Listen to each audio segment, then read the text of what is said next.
Ladies and gentlemen, welcome back to the Stone Disclosure. I am joined right now by Will and Matt. Anybody has actually been watching this season of the podcast, these guys are regulars. These are two of the smartest people that I've met. Well, Will I've known forever, but like Matt's one of the newest people in my life, and these are two actually really intelligent and very successful men. We may be joined later by Daron, who was here on our last episode. What we are doing today is we are going to continue the discussion that we had from the last episode, where we discussed is victim mentality damaging the Black community. Now, Will had a lot of key points last time, and I think there were something that we needed to touch on a little bit. We didn't really get the time to. So I'm going to hand the mic over to Will, and he's going to take this one for us. Okay, thank you, Trey. So the two topics I want to touch on that we didn't really dive into too much on the first episode or on the previous podcast is reparations and fatherlessness in the Black community. So when it comes to reparations, you hear it a lot in, number one, in the African American community. There's a big push for that. And I believe like California, state of California has already kind of like started some form of like, they've kind of got the ball rolling with reparations or plans for it. So it'll be interesting to see how that plays out.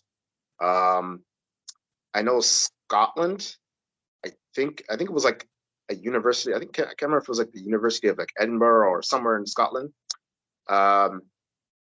They had plans to pay reparations to Jamaicans, actually, descendants of slaves, from Jamaica, because people who are unfamiliar, a lot of the slave owners in Jamaica were Scottish, like a large percentage of them.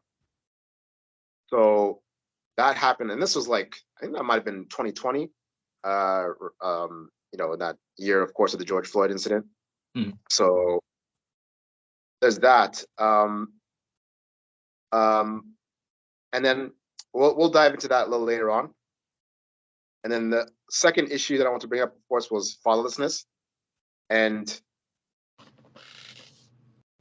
it's a big problem in the Black community. It's been an issue for a long time. And also for a long time, Black women have basically had the microphone. And it's pretty much been their perspective for like decades. Like Black men are trash, XYZ, that kind of thing. There's been countless talk shows where they've been able to kind of like air the grievances and things like that, like Oprah and all these different ones over the years. Like I remember back in the day, there was that one Sally Jesse Raphael and all those all those other ones, right?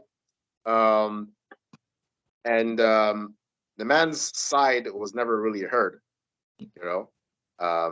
that, and we didn't really get both sides, because obviously it's not just one side. It's not just the men are trash and then that's the reason that the men aren't in the home. Like there's faults on both sides, obviously. Mm-hmm. So that's another key point I want to touch on later on. So yeah. All right, so let's dive into reparations. I know we talked about it briefly in the last one. What is your take on that? Do you think that is a positive thing or a negative thing for the community? Well, reparations. Here's the thing. One argument I've heard from the Black community regarding reparations is like, okay, Jewish community got reparations after the Holocaust. Mm-hmm.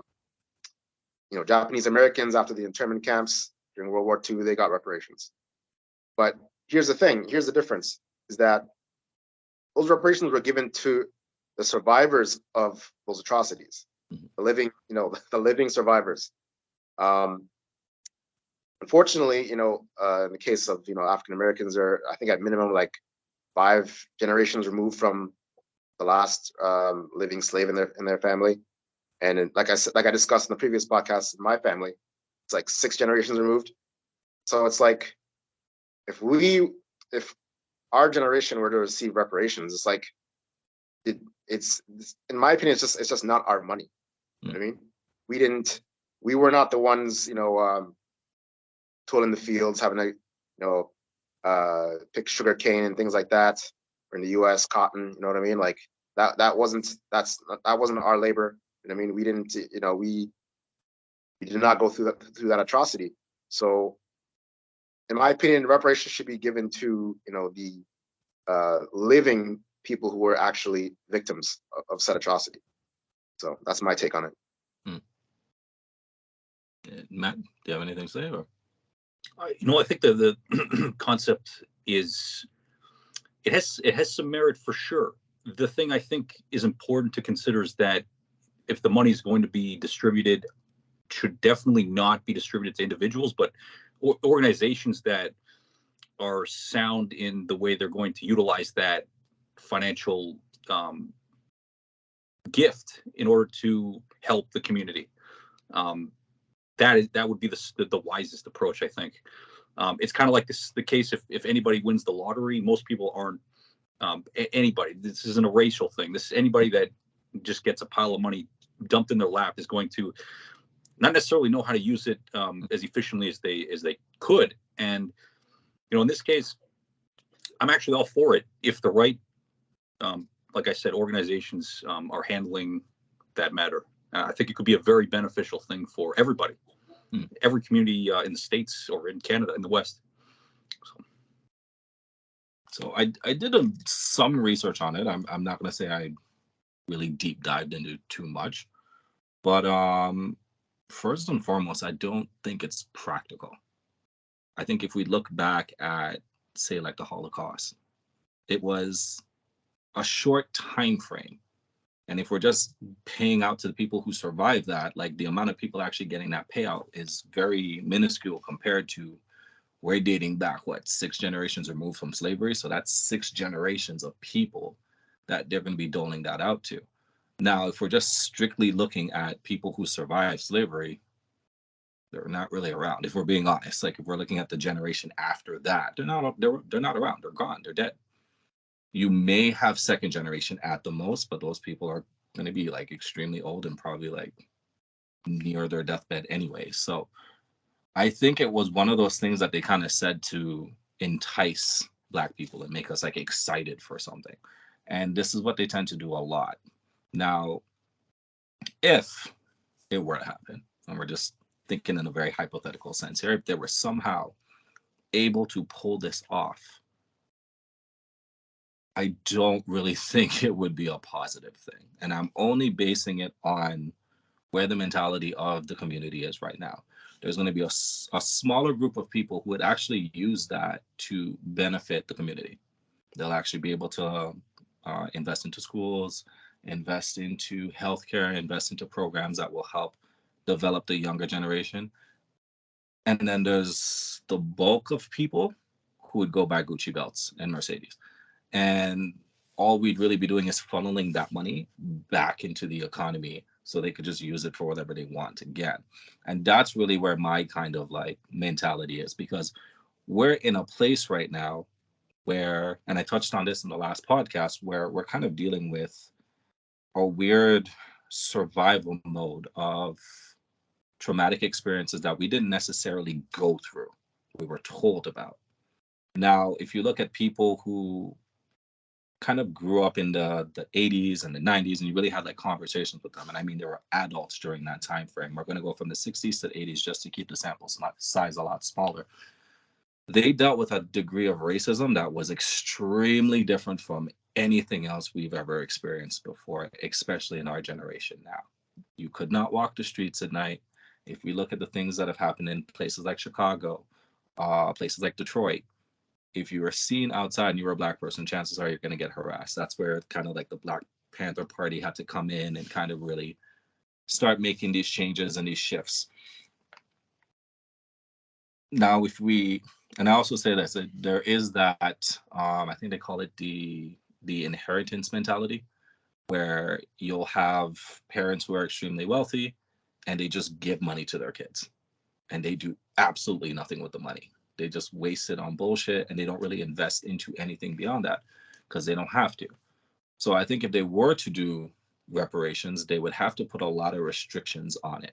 I think they would have to restrict that you would get it if you made under a certain amount, because I don't really see them giving wealthy Black people free money for what their ancestors went through 6 generations ago.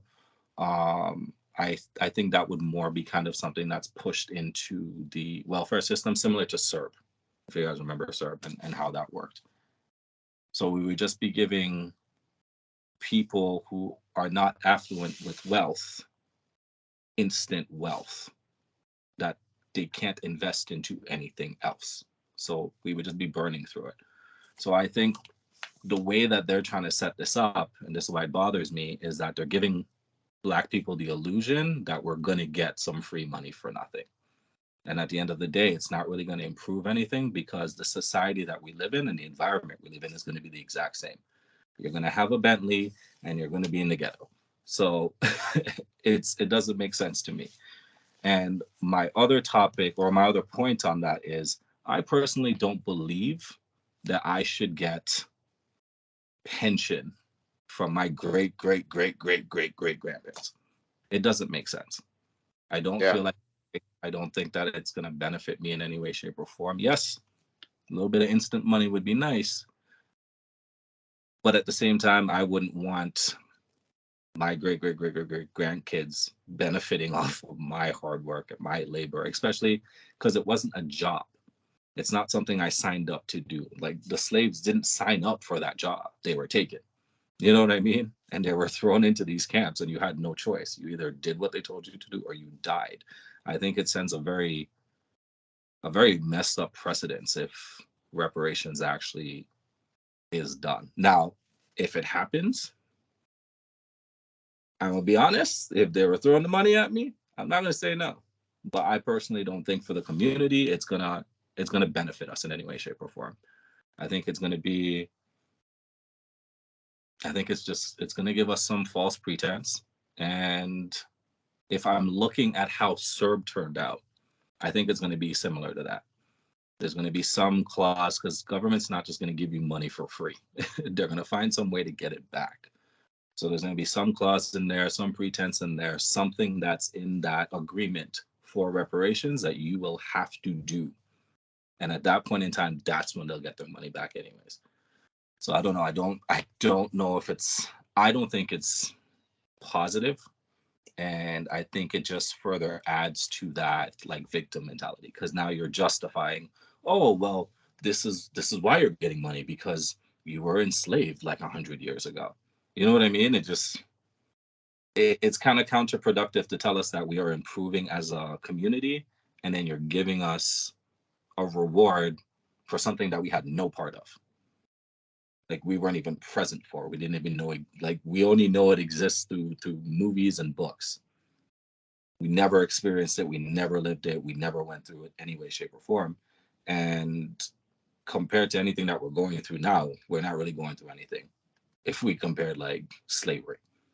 That's my take on that. I don't know if do you guys have any points or anything you want to Yeah. say? A little rant.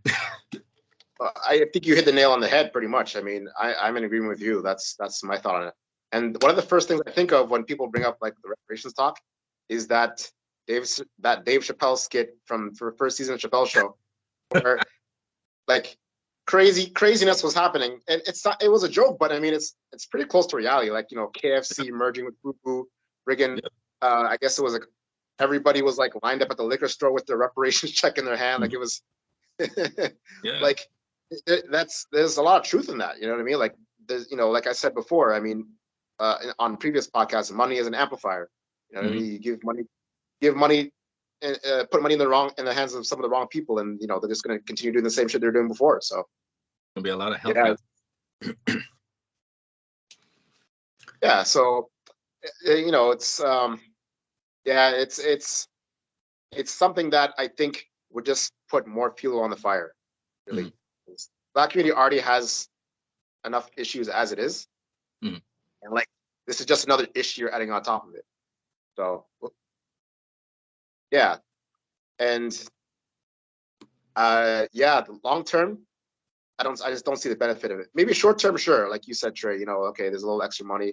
Some members of the community will, you know, invest that money. You know, it'll go to the right, you know, to programs. It'll go to you know, uplifting the community. You know what I mean? Like reinvesting in it, things of that nature. But like you said, most of it will go towards, just spending more on cars, clothes. Because in the ghetto, like already people are already putting so much money into like material shit that means nothing anyway. So it would just be more of the same, really. Trey, you made an interesting point about who would be worthy to receive the payout. People that are in a high income bracket wouldn't receive it. I mean, that's an interesting note unto itself, because then it kind of I find there to be a low key or implied notion of, I mean, discrimination and racism in this particular pursuit, in that it kind of says that, like, I mean, there are lots of black millionaires out there, lots of highly successful black people, including you gentlemen. I've got other friends that the people that I associate in my diverse group of ethnic friends, I don't see people suffering in the way that we see in the media, particularly.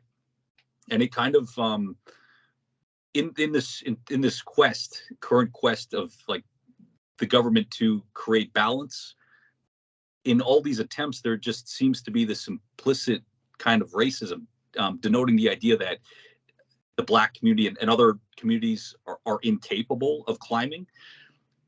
I find it insulting, and I'm not even a part of the black community. And I find it, like, just the way that the human being is being treated, in this sense of, we have to give. If we don't give, then there will be no climbing out of the rut. And it's like, but it's not true, because I see people in my circle that are climbing sky high. I've no other. I watch TV. I see thousands of celebrities, hundreds of celebrities that are superstars, athletes, actors, musicians, singers. You name it, it's all there. So who are they really trying to cater to in this sense? Why this whole notion of reparation?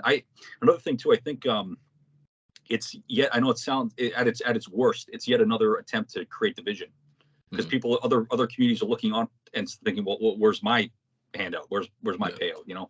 And you can take the history even further back and say, well, my people were, like, generally speaking, my people were slaughtered in the millions. That community was slaughtered in the thousands. It's like, where does it end? Like, are you just gonna, like, why just this particular group versus everyone else? So it is very controversial, this topic here, but for sure, yeah. I think you raised some great points here about this. Yeah, I actually like the last point that you made there. I feel like it's just going to be a constant shift of the goalposts, right? We're going to be like, oh, well, we're going to primarily give reparations to black people who went through slavery, but natives were also enslaved. The indigenous people they went through a bunch of shit as well, right? Asians were also enslaved. So it's like, are we just miring to a demographic? And I pulled some stats out. Now, a lot of these I got a lot of this from actually Statista and Stats Canada. And there has been a boom in the black population over the last 20 years. It's actually, I didn't think it was this big.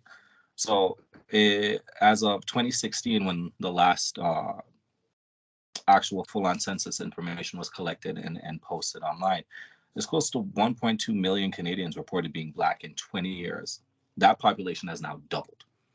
So I think what they're doing is they're trying to appeal to that marketplace. And by doing that, it's just giving us that quick little, like, bump. And I think this is, unfortunately, they understand the mentality right now. And they know that black people are in survival mode. For the bulk of us are in survival mode. So you give them that little handout, they're going to be like, yeah, I'll vote for you. I'll ride for you 110%.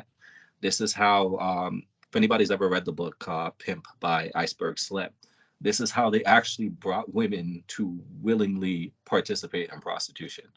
They showed them a little bit of honey, and then they showed them what it's like without the honey, and now they'll do anything for the honey. So this is really their way of kind of just bringing that demographic in and kind of bending us to their will a little bit. Not to say it's going to fully work, but let's say election time comes around and candidate A says, hey, I'm all for reparations. I'm going to make sure it happens. Everybody's going to get,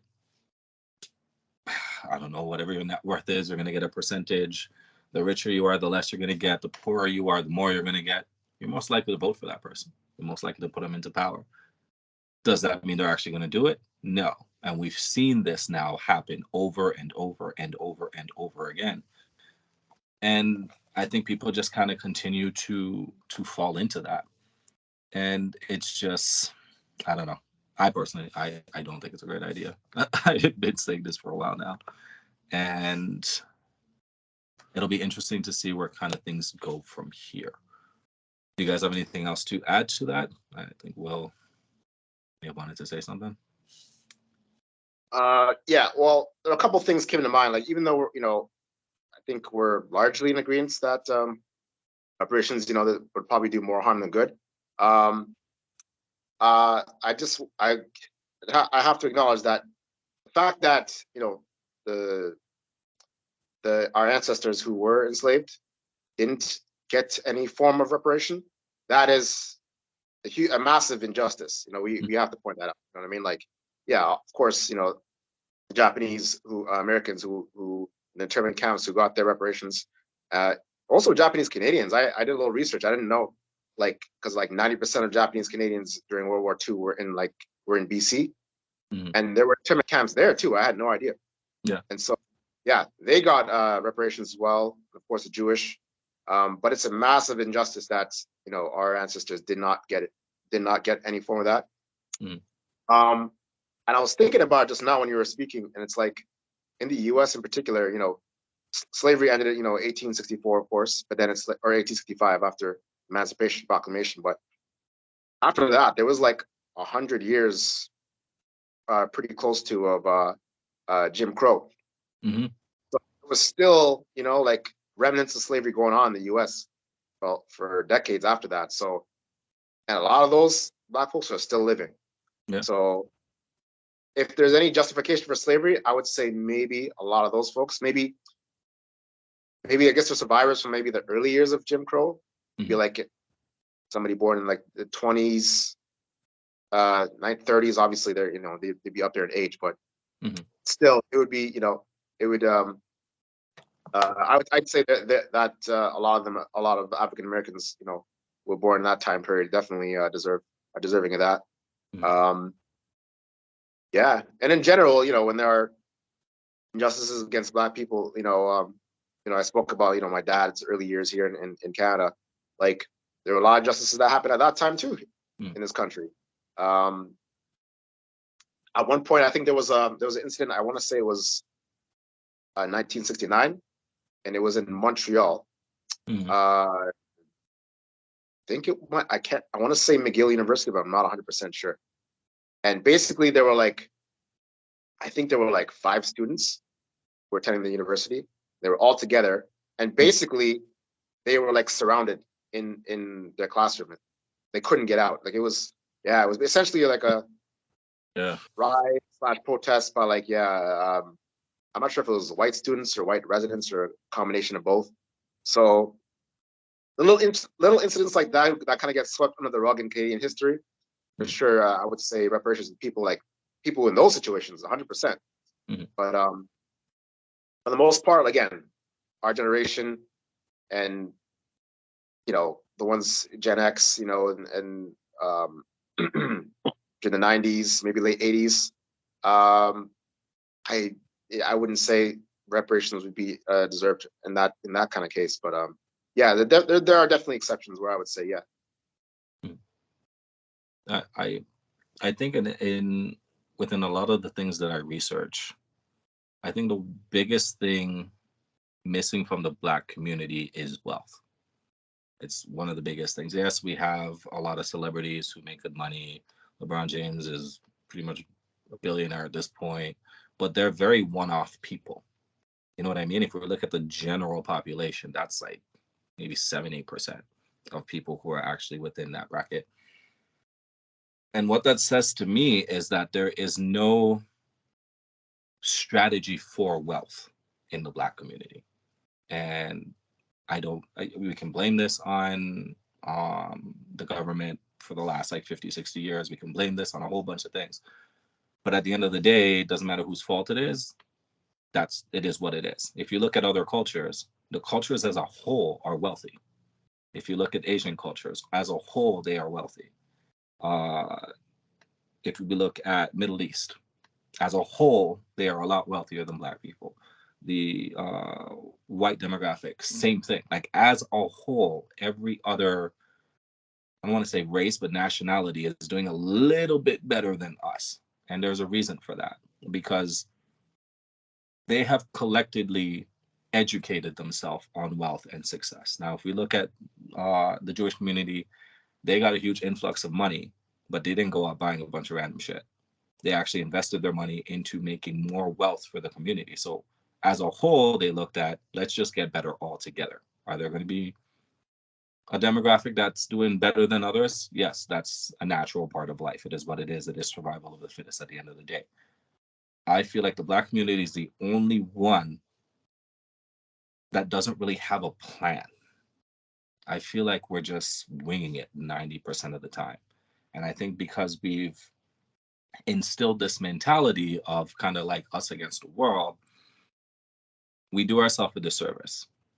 My thing is, if I want to be wealthy, I'm going to look at the people who are wealthy and I'm going to do what they do. That's the only way I'm going to get to that. I'm not going to forge my own path. There is no like magical solution that like maybe you find one, maybe not. But at the end of the day, if we look at the wealthy demographic in the Black community, if we look at basketball players, if we look at um, musicians, if we look at actors, one thing that they learned was business. Yes, you're talented. Yes, you can dunk a ball. Yes, you can shoot. Yes, you're Chris Brown and you can dance and you can sing. But how many of them have we seen fall upon the wayside because they never understood how to maintain wealth, how to make their money work for them? Now, most of these guys, when they do get that influx of money, what do? Who do they go to? They don't go to Black people. They go to Jewish people. They go to white people. They go to people who already have that system put in place and they just fall into the system. LeBron James is wealthy, but he's made more money outside of basketball than in basketball. Jordan was the exact same thing. Denzel Washington, if nobody knows, has a bunch of businesses outside of the realm of acting. And I feel like if reparations did become a thing and we did get that money, it's great that now we have this lump sum of money that we could actually use for stuff, but we have no idea what to do with it. And because we don't know what to do with it, we get into the idea of vices. Now, one thing that I did hear, I'm not sure where it was from. I think it was Jordan Peterson, or I think it was from the guy who wrote Rich Dad Poor Dad. But he said generating wealth is based on habit, and your habit should always be to improve your financial situation at all times. If it's what you want, everything you do should be able to cut out all the vices that stop it and build all the habits that add to it. And I think we just have so many vices that really hold us back that we now have to almost re-educate the entire community in order to actually make that money effective. Because I know there's a bunch of people right now that I can go drop $1,000 on their doorstep and it'll be gone by the end of the week. Because now you're looking at it as like, well, yeah, I could put this into a property. I could put this into the stock market. I could put this into this. Or I could just go buy a bunch of weed. I could go get, some Patron and throw like a block party for my people and then get all my people out. We're more catered to sticking to the vices that we've developed because it's how we've been able to cope with the bullshit that we went through for how many years. You know what I mean? And that just gets passed on and passed on and passed on. I know very few parents, not from, I'm going to say from our generation prior, who have really educated their kids on what they should do to kind of like progress in life. The basic thing they tell you is go to school and get good marks, and that's about it. After that, they really got none for you because they haven't really gotten to that point themselves. And it's more our generation moving on, and this is why I say millennials have been very instrumental in a lot of the progression that has happened now for, I'd say, the last 20 years. We came in with this mentality where we're just kind of like, well, you guys can't teach it to us, so we'll go figure it out ourselves. And we started getting into these like little avenues. It's not a bulk of us, but a small demographic of us, but we're kind of trying to understand the world in that aspect. where I feel like the bulk of the generation just kind of did what their parents did. But it's not their parents' fault. They just didn't know any better. So we continue now a cycle of just non-progression, just a cycle of stick to what you know, because anything outside of that could potentially be harmful. Anything outside of that is an unknown. So now it's like taking somebody who's been sheltered the entire time and then giving them all this money and saying, okay, well, go figure it out. They're not going to know what the hell they're doing. If you give a child $1,000, what's he going to do with $1,000? Is he going to go invest it into his college fund, or is he going to go buy a bunch of candy, a bike for his friend, uh, some Slurpees, and go out to McDonald's every day until he has nothing left? We've never really been taught what to do with it. So I think giving us that money is great, but again, it's just going to get funneled back into the system anyways. So I think it's a nice gesture. I'll give it that. It's a nice gesture, but it's not really going to propel us the way I think people think it will propel us. And I base this on the one other point I wanted to say is when Barack Obama was elected to president, everybody thought the world was going to change. Everybody thought, oh, like we have a black president now. He's going to look out for black people and he's going to give us this and he's going to give us that and he's going to give us this. Did he do a good job? Yes. Did he help? Yes. But did he change America at all, especially for the black community? Aside from Obamacare, did he really change anything? No.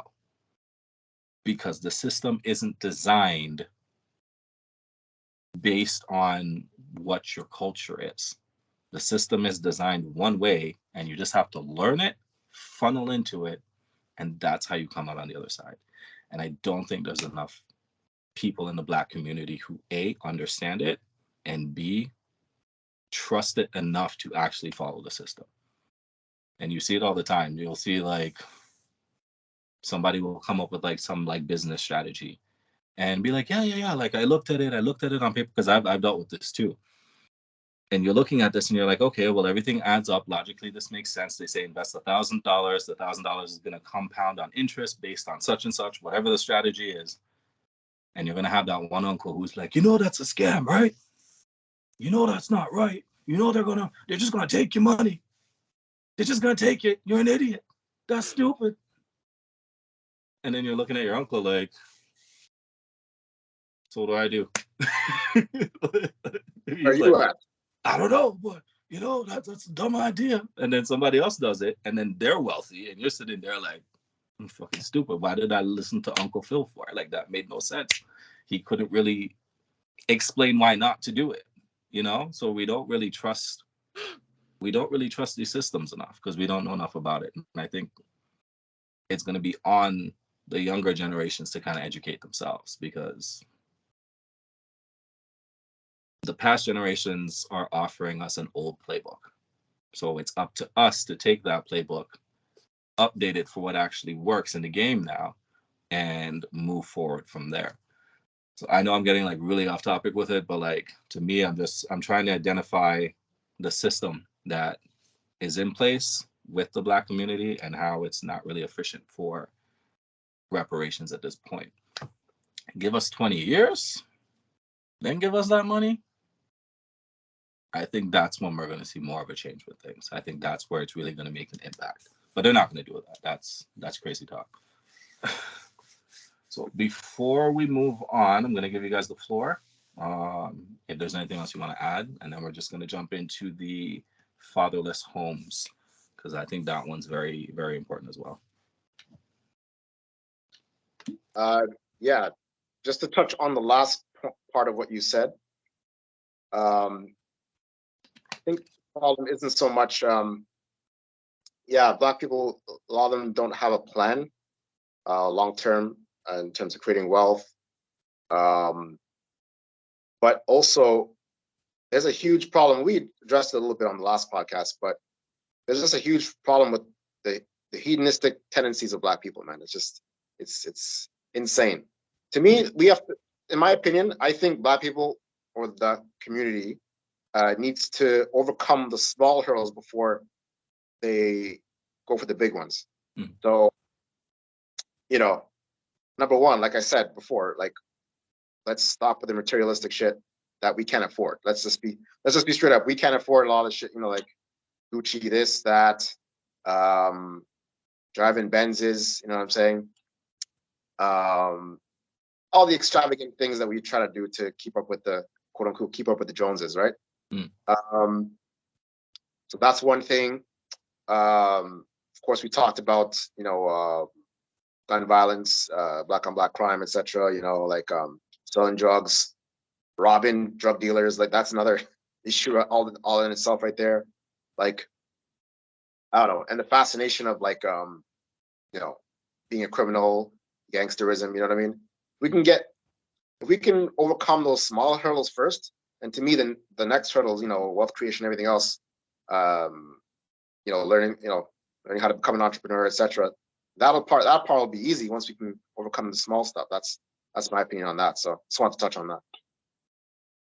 Oh, well said. Well said. Yeah, just to continue off what Will said and what you had said earlier, Trey, about vices. I mean, I think it's arguably the case that the vices, I mean, everybody's afflicted with vices, every race, but especially I could say, I'm going to say that the black community, the media is viciously predatory against particular demographics, and specifically, I would say the black community, because as I mentioned in the last podcast, the situation with music, the creation of gangster rap, quote unquote, specifically designed to, I mean, touching back on it, the most horrible thing I discovered in my research prior was that the fact that they had generated this music particularly to feed the prison system with criminals. People, they created criminals through the music. Music is a powerful tool and a powerful weapon simultaneously. But other vices, of course, when it comes to lust, when it comes to gluttony, greed, all of these are just exploited through the roof. And as Will had pointed out, if you're going to rise to the place where you can consider even thinking about becoming an entrepreneur, all those vices have to be snuffed out. They have to be dealt with. And that applies to everybody alive, really. And I think society is doing a tremendous disservice in allowing that kind of messaging through the media to proliferate. I've always thought of this as something that needs to be dealt with. Even when I was in high school, way back, I'm like, this world's got some fucking issues, and it's not necessarily stemming from the people in their respective communities, but this outside external source of, you know, the information coming in isn't wholesome at all. It's very obvious. I mean, you turn on a music. I haven't watched music videos recently, but I'm sure that they haven't gotten better. I think the sexual exploitation of women and I'm thinking back to even when in the 90s, the rap videos, all the guys were adorned in big $1 million chains and the luxury cars and the women, and it's completely feeding a materialistic attitude. And that's just dangerous and useless and self-destructive. So, yeah, there are many changes that need to happen before the next step can become commonplace. But yeah, I mean, we know what's going on. Yeah, I got a gripe with the media, sorry, because I know it's impacted me, and it gets to me, and I'm sure it's gotten to everybody else too in the same way. So, I just wanted to actually, follow up on your point there, Matt. It's pretty much the same as it was, you know, nowadays as what you saw growing up. The difference is now they're just self-snitching on themselves like crazy. Okay. Like, because you can imagine with social media now, it's like literally, like I was actually watching this reaction video the other day, and like one dude in a song, and this is like, I think this is in Chicago or Atlanta, I can't remember. And one guy literally in his lyric was like, 12 paramedics couldn't save you or some shit like that. Like, it was just like, you know, and like saying, you know, we robbed you for this much money, you know what I mean? They're in the music videos with cash, you know, saying that they probably robbed and stuff like that. And, you know, like it's the self-stitching is crazy. They got guns they probably used to commit a murder in the I could go on and on. Like this is where we're at. Yeah. It is atrocious. It's shameful. But it gets attention. It's drama. Yeah. Big time, yeah. Matt actually hit it right on the head, and I don't think a lot of us I don't think a lot of people realize that. The media is one of the biggest influences that we have. I remember growing up and I didn't know what rap or hip hop was until I came to Canada in like 95. Back there was like Calypso, and like the only thing that we listened to outside of that was Michael Jackson. That was it. So I thought like that is like the epitome of music. Then I get here and that was like 90, 94, 95. So that was like around the East Coast, West Coast beef, and huge Pac fan. Did like Biggie, but more of a Pac fan. And then these guys were just dying. Everybody just started dying. And the gun culture was just like, it was such a cool thing for the community, which I never understood. But at the same time, you're being fed this as a child. You know what I mean? I remember I was like 7, 8 years old, and I was being fed this as a kid. And then you see it on your streets. You see it like I had friends who had guns. I had friends who were drug dealers. I had friends who had killed people. And they were just so okay with it. They were like, well, you know what? If I didn't kill him, he'd have killed me. Like that's the mentality we adapted. And I remember I was watching a Kanye West interview, and Kanye had said, I think he said slavery was a choice. And there was like an uproar. Everybody was like, oh my God, why would you say that? Da, da, da, da, da, da. But when he explained it, he was like, explain to me how the slaves outnumbered their masters like 10-1 and never ran. They could have bum rushed the house at night. They could have killed everybody on that plantation and ran. And they never did. And it's because they created a mental cage for these people.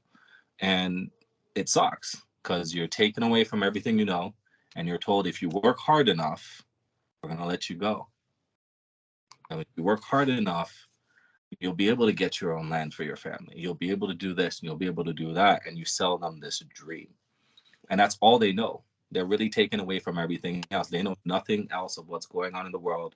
They don't know nothing else about what's going on other plantations. They are completely isolated just in that message, just being funneled into them the entire time. Now, it's also interesting that Matt touched on the prison system, because what is the largest demographic in the prison system? Black community. What are we in there for? Violent crimes, drug possession, all these things that are glorified in the same media that we're taking in every single day. Now, you can say what you want about the prison system. You can say it needs reform. I don't really, I've delved into that before. I don't really want to like dive too much into it. But one thing that happens in the prison system is there is jobs that they actually have the inmates conduct, and they're getting paid potatoes. Like in all honesty, they're not making any money. You make enough for commissary, and that's about it. Yeah. When you really think about it, the prison system has become the new plantation, and because of everything that we're being fed, we think that that's cool. We think that it's okay. We think that that's like, yeah, that's just how it goes. You know, if you're in the game, this is what you do, and da da da da da.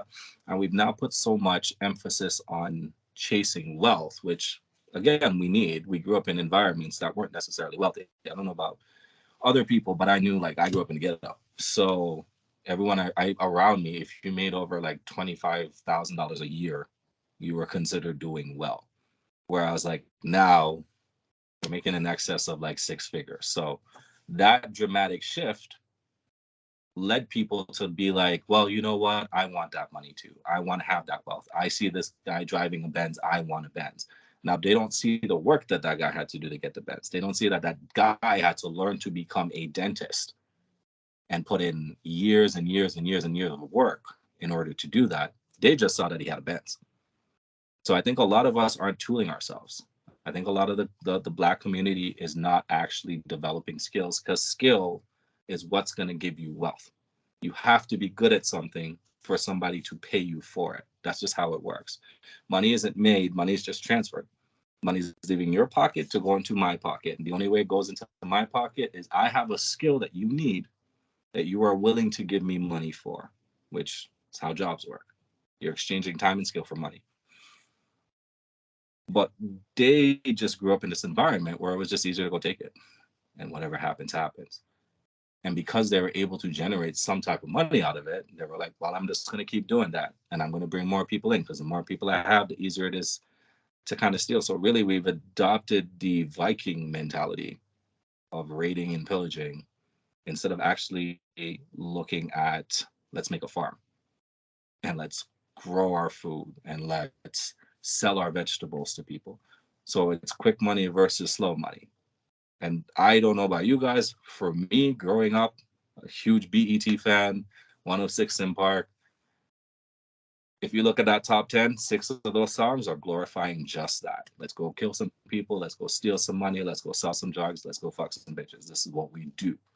So that became our culture, because a lot of Black people didn't really know their identity. I know a lot of people in the West Indies who don't think that they like derive from Africa. It's mind-boggling. Like, it's mind-boggling. It's a big thing, yeah. Yeah, I'm like, there's history books about this. There's videos that you can watch showing like, hey, listen, we derived from Africa. There was this huge shift. Bunch went over here, someone over here. Some were slaves and got left here. But they're like, no, no, no, we're not. There's no part of Africa in us. There are cultures in Europe that have African descent. And it's like, we just, again, we don't take the time to invest properly into our history. I think it's a laziness thing on our end. We just believe what people have told us before and whatever we see in February, and that's about it. And that's what we roll with.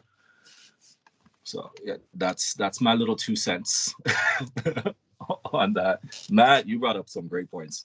Like, I wasn't even thinking about it until you said it. So I want to that.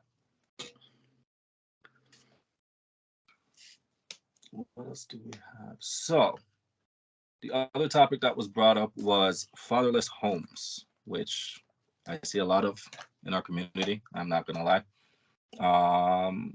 Again, I'm gonna let Will take the lead on this, since this was his brainchild.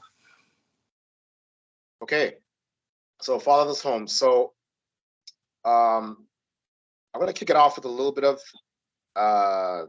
empirical data, personal, coming from my family's experience or my experience, and then I'll tie it into the Black community a little later on. So basically, I told my story a little bit before.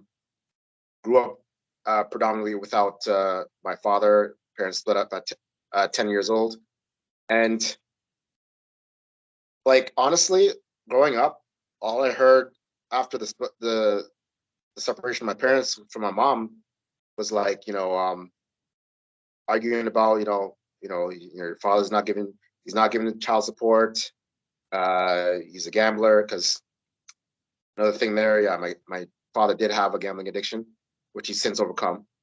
And so that was kind of the narrative for a long time. And my father, like in the early years after the separation, he would show up pretty regularly. I'd say maybe at least once a week, if not every 2 weeks, we would see him.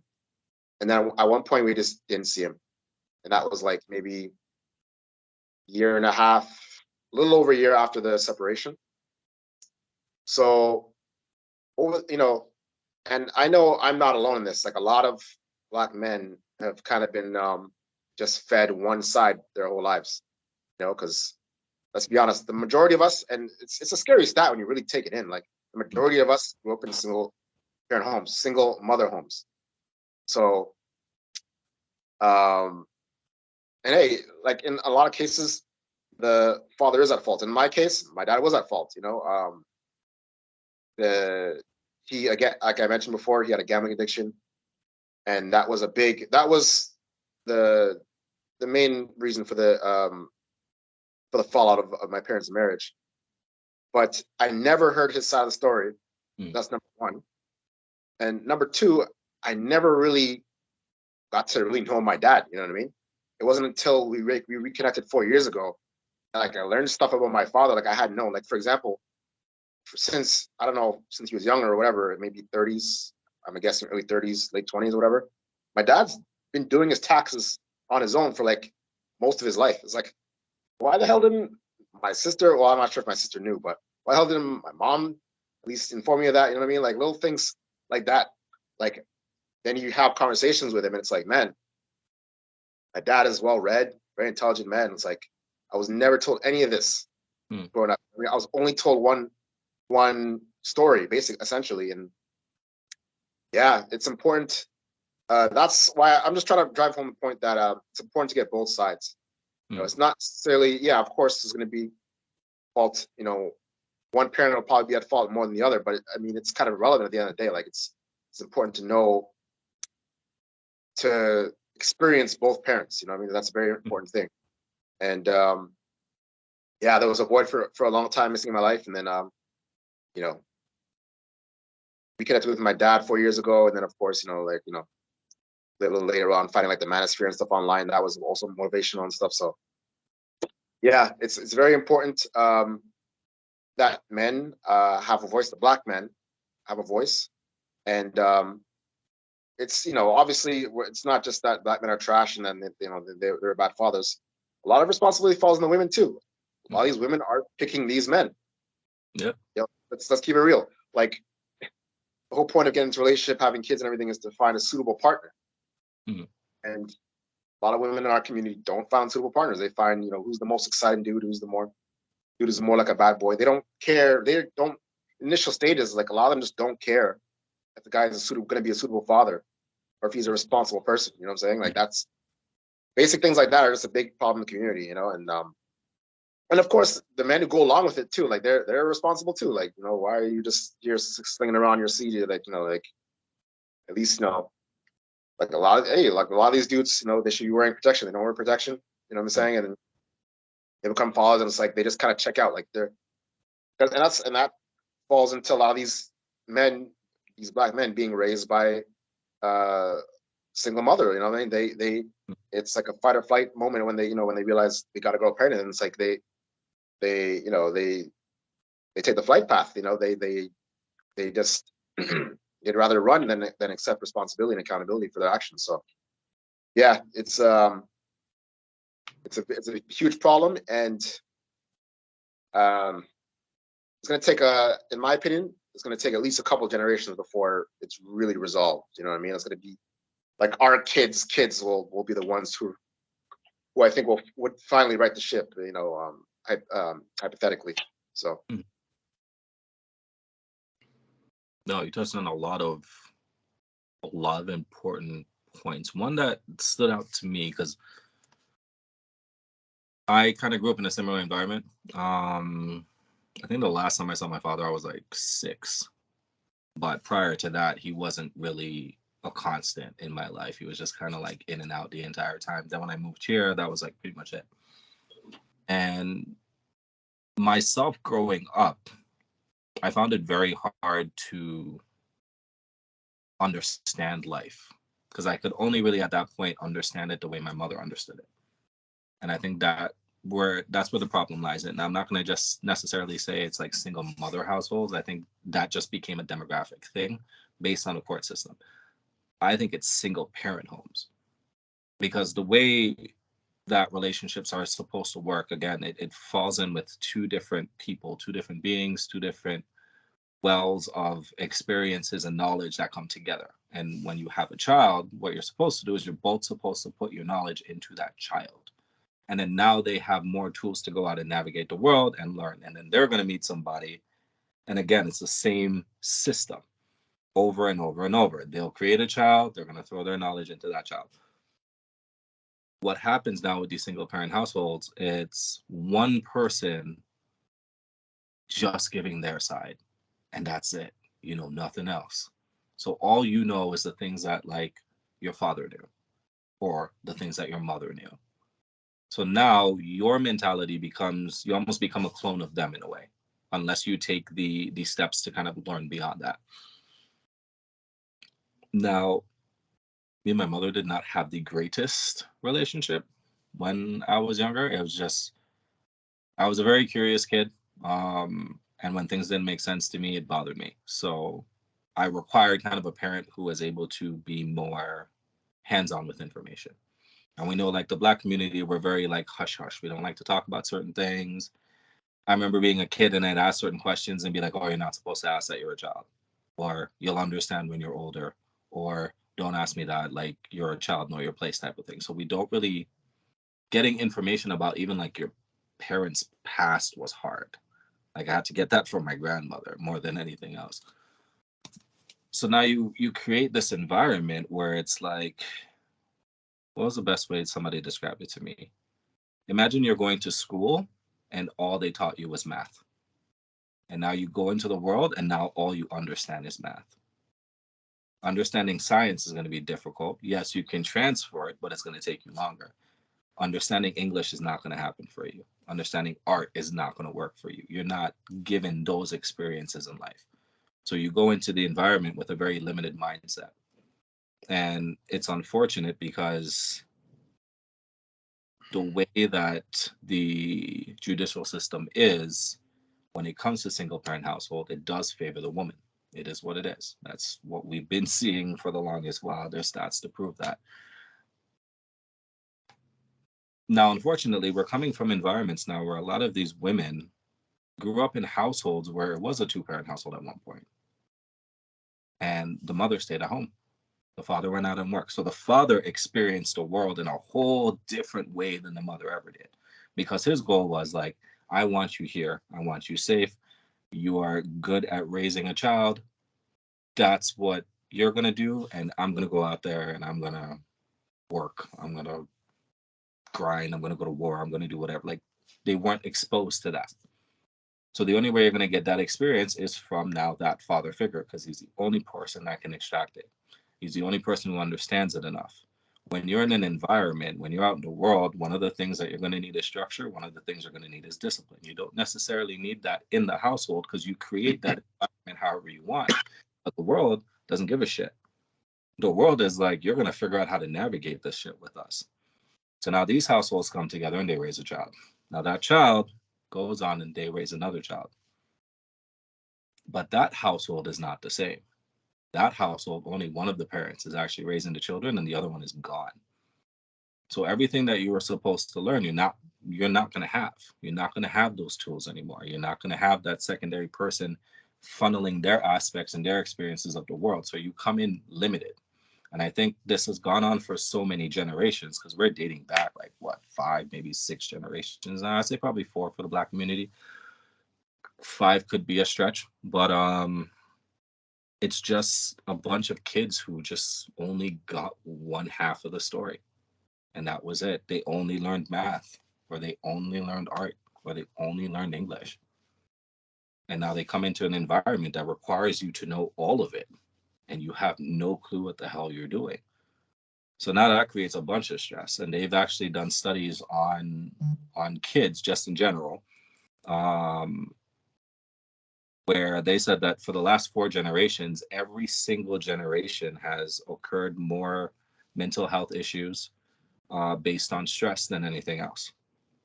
So every generation, the numbers increase every single time. Our generation now went through a lot more stress now, but we have less shit going on. Like 2 generations ago, people were going to war at 18. So how are we having like a generation that never went to war, never saw combat, never was in a trench getting mustard gas for all that you could get taken out by a bullet at any point in time, but we suffer from more mental health issues based on stress than anything else. And it's because we just don't understand this world at all because we only got one side of it. Now, I can speak for myself. The one thing that was very important for me was just finding mentors. And this is what I always tell like anybody in a single like parent household. I'm like, listen, find mentors of like the opposite gender and just take what you like about them and harness that in yourself. If they're a hardworking person, what tools do they have that make them hardworking? They're going to have to be disciplined. They're going to have a goal. They're going to have a vision. So these are things you have to adapt into yourself. And you have to do the work for that. It is what it is.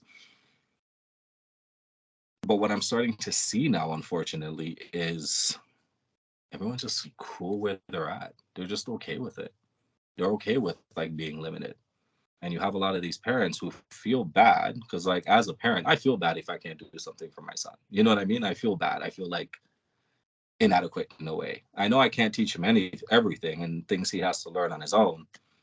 But like sometimes I'll see him like putting together a puzzle and he's getting it wrong. And as much as I want to go and help him, I'm like, no, he's got to figure it out. I got to leave him, right? He's got his own things that he's going to go through and he's going to have to navigate. But I think what wound up happening is because there were so many like single mother households, that maternal instinct kicks in. Notice if you see like two parents and the kid falls off a slide, who's the first person who moves? The mom. She's always the first one, and she's always the one who's going to panic the most. She'll be like, oh my God, like he fell. And the dad's going to be like, nah, he's all right. he got up, he's fine. You know, he's got to learn this.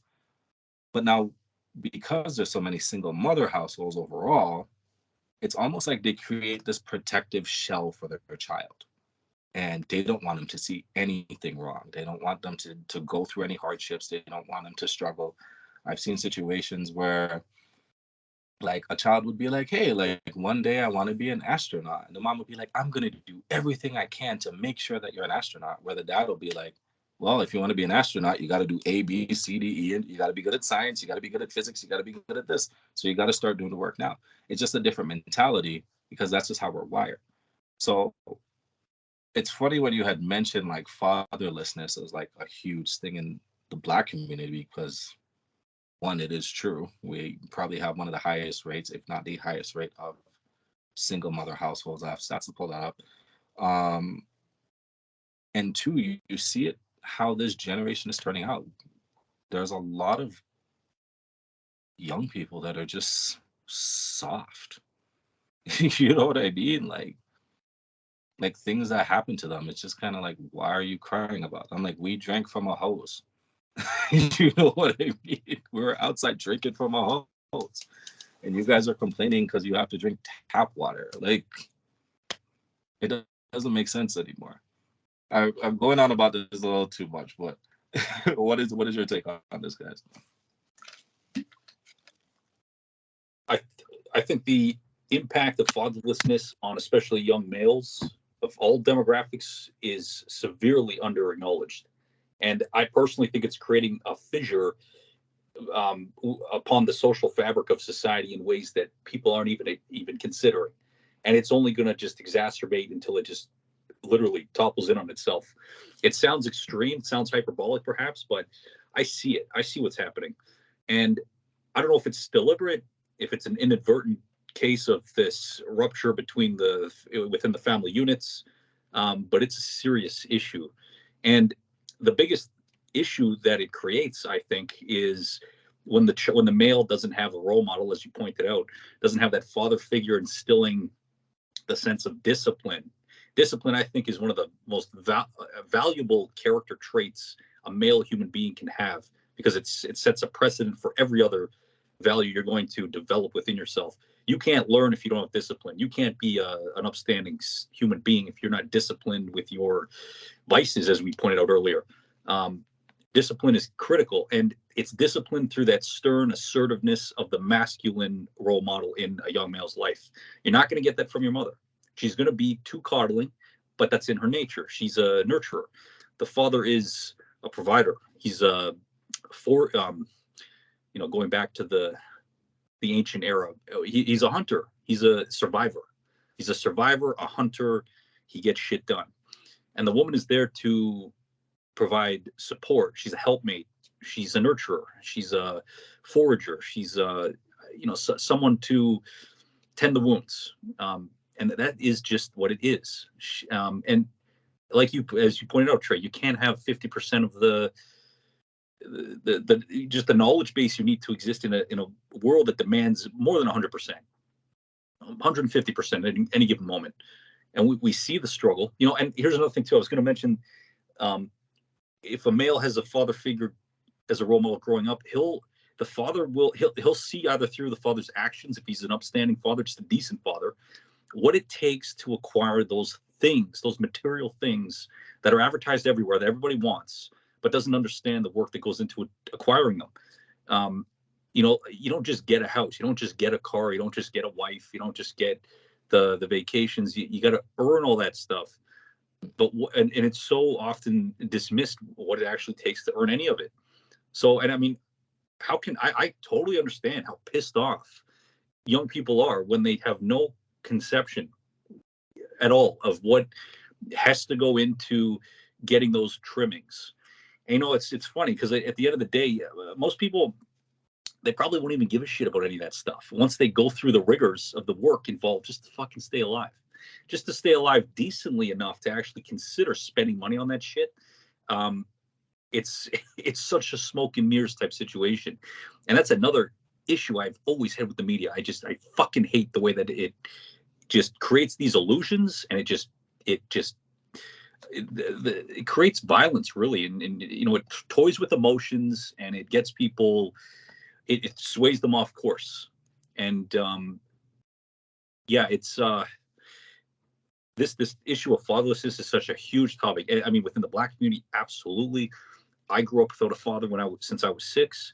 I saw him sporadically throughout the years, but again, no grounded, masculine force guiding me as I felt I should have had. Perhaps I've had to figure it out on my own, and I'm sure it's been a needless struggle in many ways. It's needless. It's fucking needless, and yeah, I mean, it's something that needs to be dealt with. But I'll let you guys take the floor.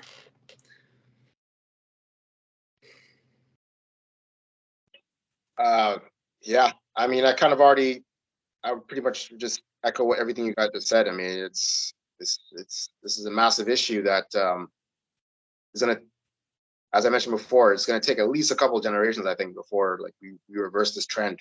You know, um, uh, and like again, I think men are finally starting to get the mic back, uh, figuratively speaking. Uh, I remember, well, I guess reconnected with my dad 4 years ago was like the starting point for me in terms of like getting like not only getting the other parents' side, the man's side, but also um,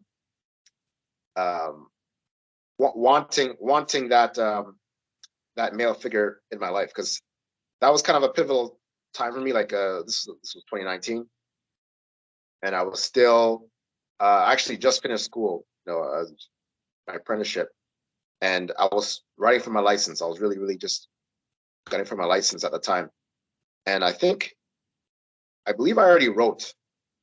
I want to say I wrote for it once and and didn't pass the test. And it's like, yeah, it was just a pivotal point in my life. And yeah, I think there's a lot of men out there, a lot of Black men especially out there, who want to reach out to their father, and they're at that pivotal point in life that I was, and they just they're just afraid to take that next step. And I'm here to tell all Black men, all men of any race, like, hey, it's I don't regret it one bit taking the step to message him. It was actually, I messaged him on Facebook actually, because I had him on Facebook because we hadn't seen each other in like 10 years, right? And yeah, and I think there was a phone call in between that time. Like I might have spoke to him like 7 years earlier, and it was, I was basically, he called me and I pretty much hung up on him. That's how it went. And yeah, so I reached out to him on Facebook Messenger, like I sent him a message, and like a month later, I got a response, and yeah, it's been great ever since. You know what I mean? Like, so yeah, I would encourage any man out there who hasn't reconnected with their father, or feels like they don't know their father, to take that step. Um, it'll be tough, but just find that courage within you. For me, it was, I guess you could say, it was a timing thing. I was just at that point in life. Um, I was 31 at the time, and yeah, I guess it was just, I don't know, it was just time, I felt, to let go of really, because I recognized it was really my mother's pain I was holding on to, my sisters as well, my older sisters. So I didn't necessarily feel their pain. Like I understood a lot of where they were coming from. At the same time, I just wasn't. I just didn't necessarily feel the way they felt. So yeah, that's kind of what it took for me to reach out. So I got a question for you, Will. Upon reconnecting with your dad and now hearing his side of the story, how do you think that changed you as an individual? Because I've noticed a huge shift in you from that point on, and your whole like mentality just changed. So, like, how do you think that kind of reaching with your dad, hearing your dad's story, kind of getting to know him as a person, how do you think that kind of activated that switch in you? Wow, that's a great question.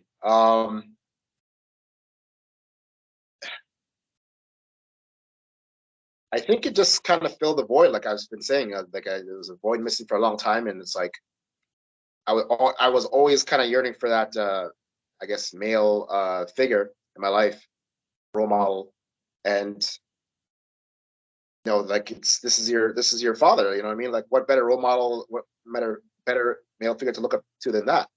So yeah, I think it just kind of filled that void, or at least most of the void. There was still more work to be done, of course, but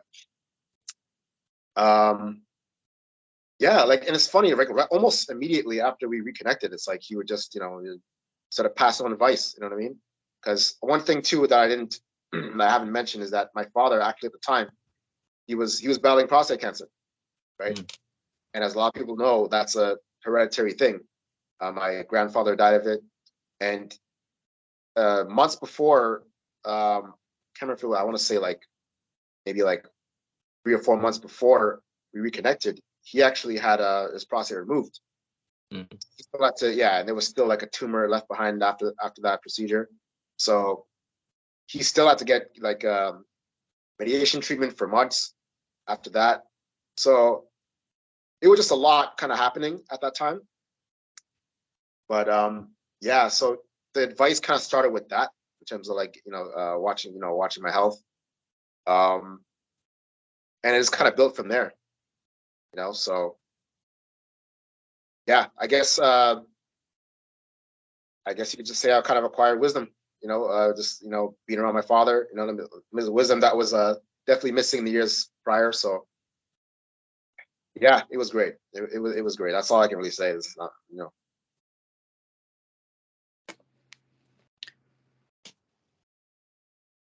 Oh, that Matt had something to say. Nice. No, just nicely done, Will. That's really Yeah, good. Good of you. that Takes a that's fucking strength of character for sure.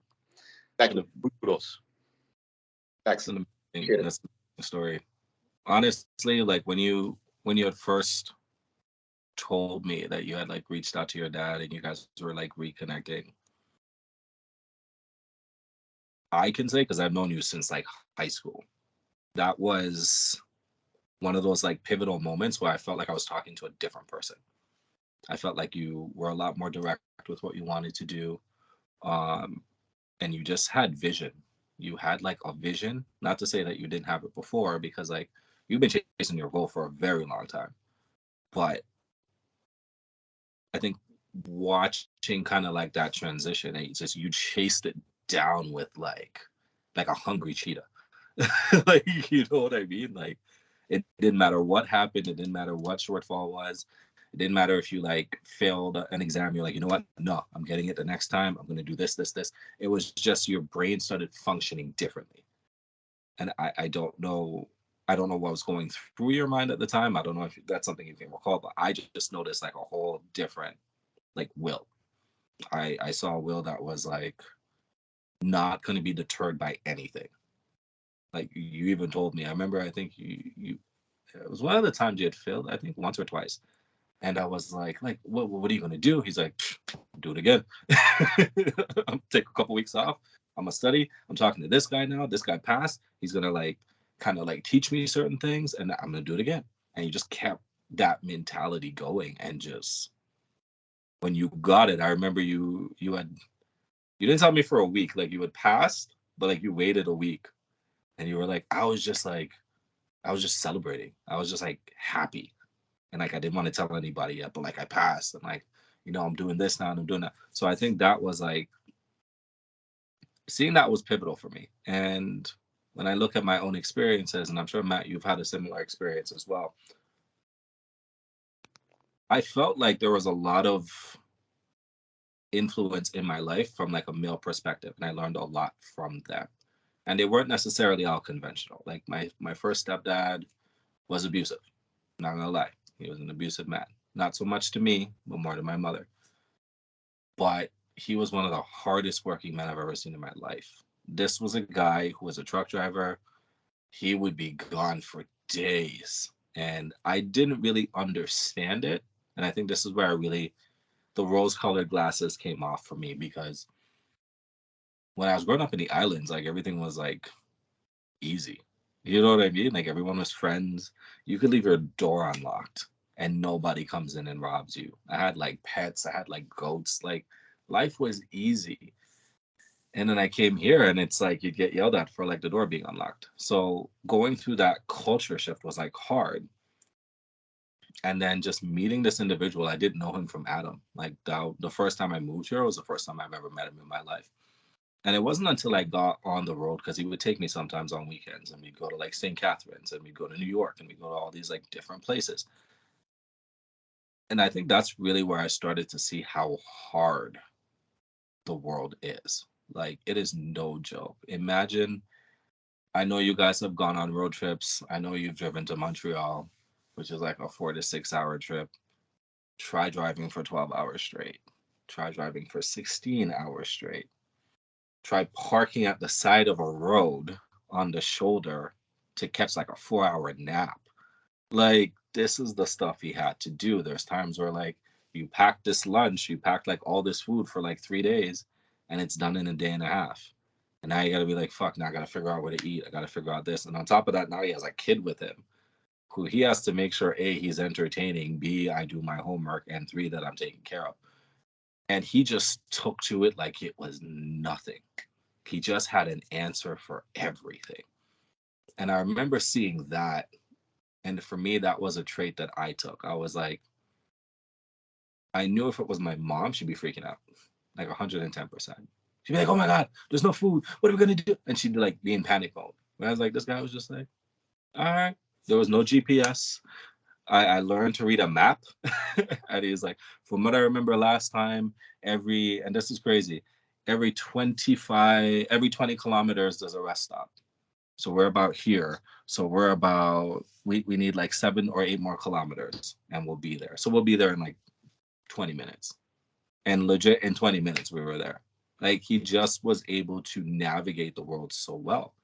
So I asked him one time, I'm like, how did you learn to like do all of this stuff? He's like, I had no choice. Like when you really think about it, like I'm out here, I'm out in the world, I'm out earning this living, doing this profession. So I better know what the fuck I'm doing. Because if I don't, I can't provide for my family. And he was talking about his two daughters before. And like just learning that from him was huge for me. And we moved around a lot. And then we started living in the ghetto. And across from me was this drug dealer. I'm not going to say his name, but he was one of the most notorious drug dealers in like Toronto, like the GTA area. But he lived such a low key life. And he was just a very humble guy, considering that he was making how much money he was making. And I saw the same traits in him. Very different job. You know what I mean? One's legal, one's illegal. But he just had the same traits. He had the same demeanor. He had the same, like, you know what? I have 2 kids. He was supporting 2 families at the time. He was supporting his mom at the time. And he's like, I have to come here and do this. I have to come here and work. I don't want to do this forever. I have a plan. In like 6 years, I'll be done selling drugs. But like, in the meantime, this is what I have to do. Because if I don't do it, they're going to suffer. And now, and it's interesting that you said it's going to take what 4 to 5 generations for this to actually change. Now that men kind of have a voice, but I'm going to take it a step further. Men have been talking. We have been explaining to our wives, like, hey, listen, I'm stressed out. I'm at this job all day. I gotta come home and there's no food. I gotta come home and do this. I gotta come home and you're nagging me. Like we've been discussing this. We've been talking about this. I just don't think we understood. And I take it back to me being in that like 18 wheeler with my stepdad, seeing the shit that he had to go through. Because I've heard it. He's told me before, there's times it's hard to sleep. There's times you're at a truck stop and you got to make sure everything's locked up or people are going to come rob you. But it wasn't until I saw it firsthand where I really started to kind of like relate to it better. And I think with the Black community specifically, we're getting to that point now because these single mothers have to work. They have to sustain their families. There is a lot of there's a lot of single parent households that don't receive child support in any way, shape, or form. Some of them don't file for it. I don't know. They just have the mentality that's not what we do. The ones that do, they don't get really enough to like sustain. So she's got to work. So now she's dealing with all the stresses that the man had to because now she's in the same environment as us. You're having those moments where you're like, fuck, I hate this job, but I got to put food on the table for my kids. Whereas like they weren't really exposed to that, we're going to say 50, 60 years ago. So I think now that they're starting to feel it a little bit more because I don't know about you, Will. I don't know about you, Matt. One thing that my grandma always told me, for those who don't hear are going to feel. And it's not until you actually feel it and experience it. Now you're starting to be like, well, shit, this sucks. I'm giving up 8 to 10 hours of my day every day working for somebody, doing something I don't actually like doing, but I'm going to convince myself that I like it because it's going to get me through the freaking day. And at the end of the day, I do it because I have people to take care of. So I just think that we're in an interesting place in this community. And I don't just mean the Black community because all communities are kind of going through this shift as well. And I don't want to touch on the like feminist movement too heavy. Um, I do believe that it is a little inflated, for lack of a better word. Um, but I think what it's doing is it's now creating that scenario for everybody. And then we could look at like equality in such a very like narrow way, but I think this is the closest thing we're going to get to that, to the point where a lot of these women are going through the same stresses men were going through for years. They've been going through the stresses of like having to come home and be like, well, fuck, like it's 8 o'clock. I'm finally home. I'm gonna see my kids for a couple hours. Got to take care of them, send them to bed, do whatever. Like, but you're doing this on your own. You're doing this by yourself. So in a way, this is almost like I'm a firm believer that nature regulates itself. That's just how the world works. It regulates itself. When we're overpopulated, we had the plague, and it killed off a huge population. Came out of fucking nowhere, and it was based on like just people. There were so many people that hygiene was hard to keep a hold of. This virus broke out, boom, wiped out like whole population of people. It's similar to Thanos, but like there was no snap, there was no infinity gauntlet, none of that. It's just that's the way the world balances itself. If a population becomes too much, another population comes in, wipes out half of them. And I think like with everything, even though like this was a social construct, it's following the same pattern. So I think you hit the nail right on the head when you said it's going to take like 4 to 5 years, because we're still in the generation now of like now they're seeing what we're going through, but we're still not talking enough. And I think the next generation is going to be more communication. The following generation is where we're going to start to see that communication transfer to the following generation that comes after us. And then it's going to take another one for that whole adjustment to happen. So I think one of the biggest things that I would want to urge the community to do is not demonize fathers, because I grew up in that environment. I grew up in an environment where it was like, your dad ain't shit. If he cared, he would have like helped you out. If he cared, he would have sent us money. If he cared, he would have done this. And as a kid, I didn't understand it because you're a child. You don't know what the hell's going on. You're looking to that leadership. And the only leadership I had was like how Will said, I was carrying on her demons in a way. And it wasn't until I started talking to a lot of older men, which I think I got very lucky with, and started realizing they had like the same problems. They're going through the same shit, and they didn't really talk about it. They just swept it under the rug. Our whole construct in our community is based on seclusion. If you're a man going through some shit, you talk to your coworker at work, and that's about it for like 5 minutes at the water cooler, and you move on. Therapy was not a thing for us. It was actually like frowned upon. If you got to go tell your problems to somebody, you're crazy. And then just these relationships didn't function the same way because there was never a bridge for that level of communication at all. So it's interesting. But I also do want to point out, and I don't understand where this oxymoron comes from.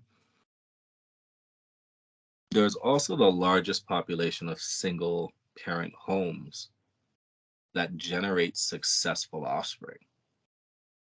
And I never understood the correlation of that. I don't know if you guys have any ideas as to why you think that is or anything like that. I do have a few like hypotheses, but that's about it. Because like even just me looking at this panel, and if we looked at the panel we had before, Will, you came from a single parent household mostly. Matt, your dad was kind of in and out. Darren, I know personally, like I know his father and stuff like that. And he's kind of there, but he's not invested. You know what I mean? He still kind of grew up with his mother. But if we're taking just a small sample size, we all were able to make something out of ourselves, even out of that ideal. And it's not to say that any of our dads were overly wealthy or overly successful, but we were still able to navigate under that system. So how much influence does a fatherless home have if, again, taking just this sample size, it's a pretty successful rate at this point? I don't know if I would credit that to the benefits of a fatherless home. I think it's just, well, specifically with the Black community, I think, honestly, I think Black people, you could say, we can pull up all these stats that, and that show, why we're at such a disadvantage. But at the end of the day, we're a very resilient people. You know what I mean? Like you look at all the atrocities and things that our past ancestors have experienced, and it's like the fact that we're even at this point, is like and a lot of us are very successful, millionaires, billionaires. Like it's the wonder that we even got that far, to be honest. I mean, yeah. So that's, I think I would put it. I would tie it more to that than benefits necessarily of a single parent home or a single mother home. Yeah, I think we're just very resilient. Yeah, it might be personality types that lend themselves better to not having, it sounds kind of ridiculous, but not having the masculine or feminine role model in that particular child's life might actually help that unique type to thrive. It's very strange. I was having a conversation with another Black friend of mine the other day, and he's a brilliant guy. He's also an artist. And I was saying to him and I would share a very similar outlook on just society and the way we see the world, and we see the patterns, and we like to discuss politics and all the chaos that ensues. And I was saying to him, like, it's fascinating how we share this kind of macroscopic perspective, overlooking everything, seeing it all, because it's a very overwhelming thing to do, but that's kind of how our brains have either been innately wired or how they've come to develop through our unique experience of not having the masculine figure. And I said that it kind of paralleled the females' mode of thinking, in that like women are very focused on everything on a microscopic level. Everything in their immediate surroundings has their attention. Like if they're looking after a bunch of infants, they're looking and making sure everything in this immediate world with their kids is under their control. But with my friend and I, we're looking at everything outside of our immediate environment all the time, trying to make sense of it all. And I wonder if that's a unique way of us coping with the chaos of our, the not having the father figure, or trying to make sense, trying to exist and survive within the chaos of this world, because it is a harsh place. It's extremely harsh. It's unforgiving, and it takes no prisoners. It takes no prisoners. And maybe that's also why him and I have leaned towards the arts, or like language. We're good at communicating, and just it's a very interesting idea to put out there. As you mentioned, like what helps people thrive in that sense. It's a really good question. Like you said, kind of too, nature's taking care of itself. Maybe we have, maybe, I know it sounds another outrageous idea. I'll play devil's advocate saying that maybe there is too much of a masculine force causing too much disruption in the world. It's weird, but, and maybe like we're leaning towards, the soft science route, discussing things, language, communication, having these discussions is imperative for healing. I mean, and being able to communicate, you need to like calm things down. It's not all about just ripping apart the earth to build fucking shopping malls. It's about sitting down, having these conversations. It's almost it is therapeutic and it's necessary, and we need more of it. So, and that's why we're doing it. It's happening right now. So, my 2 cents on that. No, you touched upon a lot of interesting dynamics, and just listening to what you were saying, a thought that came to my head, and I listened to a lot of Jordan Peterson, and this is something he harps a lot. His notion is that people need to go through struggle to find their strength. It is what it is. And if I'm looking at the Black community per se, just strictly to this community, like Will said, we've gone through a lot of stuff.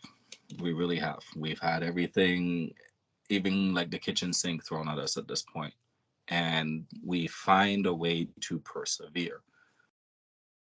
Now, when people look at survival is really staying here as long as you can. And that's really it.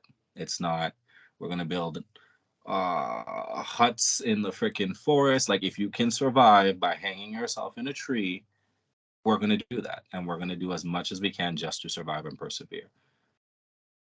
I think the Black community, because of everything that they've gone through, they found their strength. And if I'm looking at there's a lot of, like, even my mom, like, I throw hats to my mom. My mom raised 5 kids by herself. Not completely by herself. You do have assistance here and there, but for the most part, there was no consistent male or consistent other person in the household. We functioned on this dynamic that we have to make it work. I remember I was working at like 11 years old.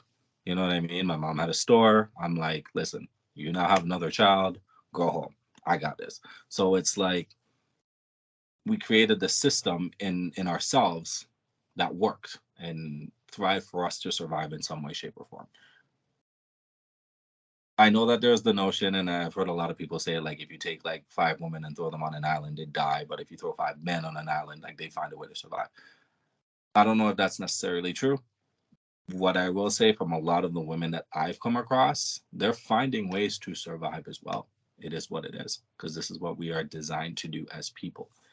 And I think because there's been so much pressure on us, and not to say that it's gone. It's just, it's different. We're looking at things differently now. Slavery is looked at differently now. If we look at the prison system, that's the new plantation, like I said earlier. We're just in a state of perseverance. And we've been in this state of perseverance for a very, very long time. And I think the one thing that we do that hurts us is we seclude ourselves and celebrate that. We still celebrate the fact that we're surviving. We celebrate the fact that, like, well, we got to do what you got to do because we got to make it out here. Like, that's been what's planted in our heads for the longest time. I know a lot of Black people, like, I'll talk to, and I'll be like, hey, man, how's it going? Yeah, I'm surviving, man. I'm surviving. And it's like, as small as that is, and as little of a interaction as that is, that shows me that your mentality is just survival at this point. No one says I'm doing great. No, here like, oh, I'm doing amazing. Like, I have this going. I'm looking to do this. We don't say I'm thriving. We say I'm surviving. Well, I'm just trying to make it from day to day. And it's great. Even if we go back to Bone Thugs and Harmony, it's the first of the month. We're waiting for that welfare check to hit. Like, this is the mentality that we've had. We've made surviving cool. We've made surviving the standard, when surviving was never a standard. Like, you either survived or you didn't. That's really it. You were the zebra that got away, or you're the zebra that got killed. and your circumstances lead to that, whatever. But at the end of the day, I think we've put so much onus on just doing enough. And that's the problem with us. We do enough and we don't do anything beyond that. We just get to a point where it's like, you know what? I got food. I got a place that I can stay. I got a little car to drive here and there. I'm good with that. I can survive for 34 years and then I'll eventually die and that's it. And I don't see that with a lot of other communities. Not to say that it's completely absent in the black community, but this is the majority. This is that baby boomer era that's kind of like now going into retirement and beyond. Like they never had a plan, they never had anything in place. So they're just kind of like, well, you know what? I can make it and I'll make it as long as I can and that's it. And I think because there's such a divide now with families, unfortunately, like we put black women in that position. Not to say that they didn't make the best decisions. You do choose who you wind up with. You do choose who you have a relationship with and who you have a child with. And again, whether it's your fault or not, it's your responsibility from here on out. And that's the one thing that I always say. If you got hit by a car, might not be your fault. But you going to rehab and learning to walk again is your responsibility. Same with having a kid. If it's a circumstance where like it just happened, whatever. Where you're responsible to take care of it. You get in an accident, it's your responsibility to take the person's information down, take their plate number down, get their insurance. Like you can't disown yourself from that. And I remember I touched on the welfare system in the last podcast because I feel like that gave that the nod. That was just okay. It's like I can't remember whose era it was, but they were legitimately paying women to have kids. It was more lucrative as a mother to be a single mother because if you were a single mother, you didn't get welfare, so you had to live off whatever the kid's father provided. Whereas, like, if you didn't put him on a birth certificate, they gave you like $1,000 a month a child, and this is the environment that they created. They gave you a place to live. They give you everything that you need for survival. So now you're in this mentality where like Dependent. I can survive without them. You know what I mean? I can survive without their dad. I have 3 kids. They're gonna give me 3 grand for all 3 of these kids. Whereas like he's probably bringing home $2,000 a month. So it's like women now. And well, at that point in time, now it's a little bit different. We're starting to come out of that a lot more, but we're taking on our own like other set of problems with that as well. Um, at that time, child rearing was a positive. It was a profession. It was a job. And the more kids you had, the more money you had. I knew girls that were like, I see them now. They have like 5 kids, 5 different dads. But welfare took care of the kids. Welfare gave them the money. I know girls who are like single moms on welfare and they have a better car than I do. Like, it didn't make sense. So now that pretty much told women to like, it's better for you to just push the man out. You don't need him. Push him out. We're going to take care of you. We're going to give you everything you need. We're going to make sure you have a home. We're going to make sure that you have money to feed your kids. And at the same time, on top of that, if you want to take him to court, we can also take money from his paycheck and give to you as well. So now you're looking at 2 dynamics here. You can A, do everything the way it was done before and take less money, or B, do the alternate and get more money. Now, if we put this in the realm of a job, you have job A, which, you'll probably like a little more. We'll put it in the context like, well, you're working at a garage. This garage is a smaller garage. The people there are nice. You do have the opportunity to make a good living here. Or you can go work for Porsche. And it may not be the best environment. It may suck to work there, but they're going to pay you twice as much as this small garage. Now you have that moral dilemma. And now you have people who are already in survival mode because like these women have been doing it by themselves. And they're bitter, they're angry, they're going to carry some resentment. And now you gave them this sweet deal. So I don't blame them for taking it. But I think now they're starting to see the repercussions from a social aspect and a relationship aspect instead of a financial aspect. And the laws around welfare have changed. They're actually making less money now. They're getting less money from the government. So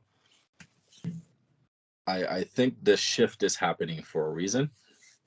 And it's going to be interesting. Like the next 15 to 20 years is going to be interesting. I want to see what society my son now has to deal with once he's finished like college or university. It's just a cool concept. Do you guys have anything to add? We should be wrapping this up soon. Yeah, actually, something came to mind while you were speaking. You made so many great points there. Is that one thing that the Black community does a lot, and I don't think we even touched on this at all in this podcast or the previous one, is like we do way too much virtue signaling in the Black community, like way too much. Way too much what? Sorry, way too much virtue signaling. Oh, okay, yeah. Yeah, like for the most obvious example would be probably like something like Black Lives Matter, and we're marching for like injustices against Black people being killed by the police and things of that nature. But then compared to like Black on Black crime, those are isolated incidents, like by far. The statistics of Black on Black crime will heavily outweigh that. So it's like if Black lives really mattered, then you'd be more concerned about that in reality. And also, it's like, again, it's like, I mean, I would say it's more Black women, but there's a lot of Black men too who just want to appear like virtuous and want to be like, we're like act like we're some big happy Black family, and we're all like I guess the conscious community, they kind of have that mindset. But look at how the community, the stats back it up, like the state we're in. It's like, like what we're not seeing the same picture here. You know what I mean? Mm-hmm. So yeah, there's a lot of Black people who want to appear virtuous, and like it's and another thing too, like we're above like other races, that kind of thing. This like it's okay. I get it. We're Black. We should be confident in ourselves, of course, and carry ourselves differently. But it's like calm down. We're not above white people, especially with the way our community, like again, like the stats back it up. Like especially with the way like the outcomes we're getting, like we're the last one. We should be the last ones to act like we're above anybody else. So yeah, that just came to mind when you were talking. It's funny. It kind of sounds like Stockholm syndrome in a way, because like you're in an environment that's not really positive towards you, but like you almost get like used to it. It's almost like being in an abusive relationship. Yeah. Like, oh, I'm not being hit right now, so this is great. You know what I mean? It's kind of interesting. It's a true thing. What you were saying right there is facts, and I don't think a lot of Black people want to like admit that. As great as we've been doing, the fact that less than 10 years ago we're celebrating the first Black president when Black people have been here for so long. As great as that was, that's telling. If we get the first Black judge, it's telling. We're like, oh my God, this is amazing. And I'm just kind of like, when you look at the sample size, it's really nothing. It's one rice grain and a cup of like rice. It's almost too early for us to be celebrating the way we do. True. That's actually a really interesting topic. That's a really good take on it. We could actually do a whole podcast on that. Literally, we could just take like bits and pieces of like things that aren't discussed enough and make them a whole podcast. Yeah. So true. We should definitely do that. And Matt, anything to add before we wrap this up? I just want to touch on the idea of complacency, as you mentioned prior, and why it's so easy to default into that mode of just lifestyle. I know people across the board who, once they have their material needs met, basic needs, food, shelter, sex, entertainment, they don't think twice about anything else in terms of climbing up, getting out of their situation. And a lot of those particular people are in really horrible relationships, and you can see it aging them out, stressing them out. They're 30 years old, they look 45, but all their material needs are met, so they're not thinking about getting away from that safety and security of that position. And it doesn't even have to be extravagant when those needs are so-called being met. And you fall into that kind of a rut. I'd call it a rut, because and this is where I think our relationship as a society to material things needs a complete overhaul. We need to start teaching. I mean, teaching kids that, you know, just values over things, human characteristics, virtuous qualities over things. You're going to be in a position to choose to have those things. It's not that you need those things. That's the thing that, I mean, that's a whole other discussion unto itself. But I've always wrestled with that idea of, like, just, we put so much value on things, and they're so utterly meaningless, and they do not satisfy you in the ways that you think you need. And it leads to a lot of the chaos that ensues out in the world today. So complacency is a huge issue that afflicts anybody with blood flowing through their veins, and something worth noting and thinking about. And to extend on what you said, Matt, and this is going to sound very rough and it's going to sound very raw, but I think a lot of people need a kick in the ass, if I'm being completely honest. The last episode and this episode touched on the same thing, and it's victim mentality affecting the Black community. I say 110%. I just don't think people look at it the exact same way.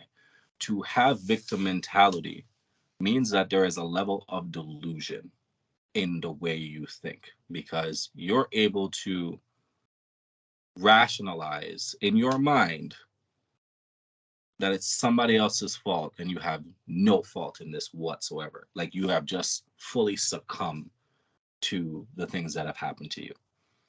And anybody who's not in that hemisphere is just some, like, super being who was able to do some, like, miraculous, amazing thing. And we fail to realize that people are winning in our community all the time, just not on the same scale. We're not going to scale it the same way. Now, when I really look at the breakdown of our community, one, like we touched on last time, we're not going through the same struggles that we were back then. We weren't. It is what it is. It's facts. Again, they were Black soldiers being forced to go to war, and they were the first ones in, knowing that, like, they're gonna die. Like, we're not going through that anymore. Our poverty level is a lot lesser now in the community. A lot of us have been able to get educations and really, like, propel ourselves further as a whole. So the community itself, in my opinion, has improved, but not to the same scale as everybody else. Now, what's sad is that those communities truly understand status. And that is the thing where I think we delude ourselves. Because I can look down the street, like, right now, and I know a guy right now, and he has two Mercedes sitting in his driveway. And I'll look at him and say, well, the Mercedes, it does say status. The Range Rover shows that you have financial status. The Gucci belt, I'm able to afford a Gucci belt. It's all good. You know what I mean? But I think where we delude ourselves is that when that guy buys that Mercedes, he's not worried about how he's going to pay his bills. He's not worried about, like, shit, like, am I going to be able to afford my mortgage? He's not struggling to purchase that vehicle because he has accumulated his wealth to a point where everything that he needs to pay for is paid, and he can comfortably afford that car. He can comfortably afford that belt. That's what true status of wealth is. I can comfortably make these purchases and have this luxurious life without having to worry and stress. Now, what we see in the Black community is that, well, that's a status symbol. So if I want to look like I have money and I want to play that part of somebody who's financially successful, I'm going to go buy that car. But I can't afford it. So I'll do everything that I can to just be able to pay it off and still live paycheck to paycheck. Most people I know in the community who, I can't even say most, I'll say a large majority, who have that luxury car are broke. Like, if I'm being honest, they're broke. Time, big time broke. You got the Benz, and it's in the parking lot of government housing. So have you really done anything? Have you accumulated anything? I look at some of these people sometimes, and I'm like, in the last 2 years, I've been able to make six figures between like multiple avenues of income. And I'm looking at it like me buying a Benz doesn't make sense. Like me buying that Mercedes, yeah, it's nice, but like it's gonna affect me financially in a way that I don't want. So how are you making less money than me and you bought a Benz? You're really just creating this like fake illusion. And it's almost like we're trying to lie to ourselves. And that's what delusion is. Not sure the exact like dictionary definition, but it's pretty much your ability to lie to yourself and believe it. And I see this happen all the time. And I see people with kids, and they're driving around in a Beamer, they're driving around in this. I'm like, you can't afford the lifestyle that you're creating. So as I said, I think victim mentality is probably the biggest thing for us, because not so much that we're sitting there like claiming victim of like, oh, society gave us a raw deal or anything like that. It's just we're comfortable in it because we've deluded ourselves that we're doing something. And we're not really doing shit in the grand scheme of it all. We're not doing anything. I had a discussion with a guy like 2 weeks ago. And same situation, he's got a Range Rover. And I'm like, it's a nice Range Rover. And he's like, yeah, man, it's a nice car. Da, da, da. But then I'm looking around and I'm like, everybody in the building that you live with are broke. 75% of them are on welfare. And you live in that same environment. So when I broke it down, I was like, was this really a smart idea? Like, what was the point of this? Oh, well, a Range Rover says you have money. I'm like, but you don't. You know what I mean? Let's call a spade a spade. You don't have that stability and wealth. But because you're buying these things that make you feel wealthy, now we're feeling like we're in a good place. And I know it's probably gonna piss some people off, but I don't care, because the best advice I got was from that uncle who told me the goddamn truth. And he was like, you're a black man and you're gonna have to work 3 times as hard to get anywhere. And he told me that to my face. He's like, I've lived this life. And he's like, based on what I've seen, you are going to have to work harder. It is what it is. And we just have to accept that sometimes.